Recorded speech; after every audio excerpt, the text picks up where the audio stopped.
This is FNN, where you get facts, not nonsense. Okay, so our storyline today, Donald Trump's criminal trial related to falsifying business records to cover up a sex scandal and a porn star began with jury selection today. So far, there were minor rulings made by Chief Justice Juan Merchan, who already rocked Trump's world a couple of years ago with his $1.6 million ruling and convictions of executives in the Trump organization. He has declined his request to recuse himself. So far, rulings have been limited to the Access Hollywood tape leaked in October 2016 about Donald Trump making vulgar statements about women that cannot be shown in court. Another model who allegedly had an affair with Donald Trump in 2006 will testify, and sexual assault allegations that surfaced after October 5th, 2016, when the Access Hollywood tape was leaked, will not be considered.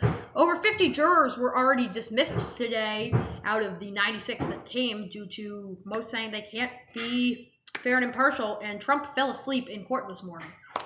Initial jury selection has been limited to basic questions such as which news sources do you get your information from, such as the New York Times or CNN.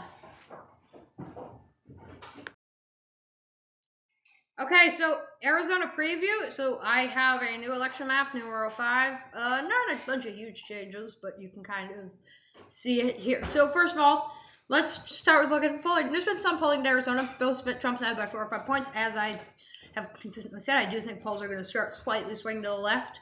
I don't know if Trump can really hold this advantage. But so if the election was today, with or without RFK, who is losing ground, he only pulled at 2% in a recent New York Times poll. Donald Trump, I'd say, would win by just 2.5 points-ish. My threshold is 3 to 4 for making it lean. Yeah, you can see the polls there. And then the senatorial race, down about races. 2022 gubernatorial nominee Kari Lake and U.S. Representative Ruben Gallego. Gallego's been leading in polls by a lot. Lake's a Trump ally. She's notably flip-flopped on abortion since that Arizona Supreme Court ruling that came out reinstating the 1864 law. That could be interesting. Gallego's a pretty progressive Democrat.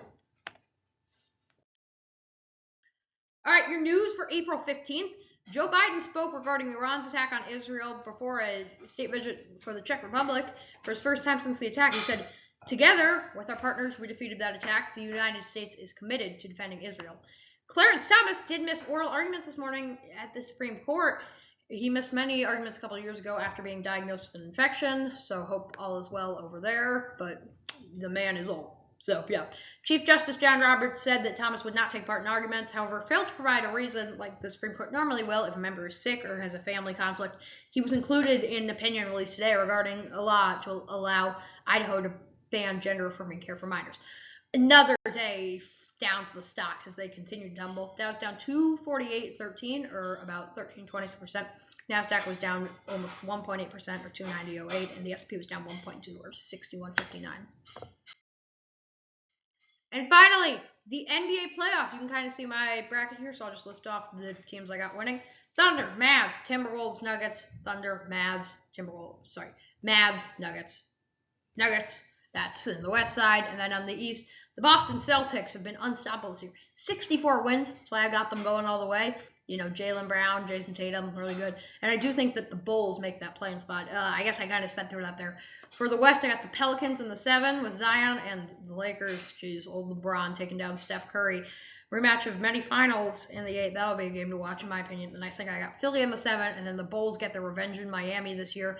They're in the 8. I do think the Pacers make a good charge. Tyrese Halliburton's looked really good all year. But I don't think anybody can stop the Celtics. They're just so dynamic, and they can't lose. This has been FNN, where you get facts, not nonsense. Thank you.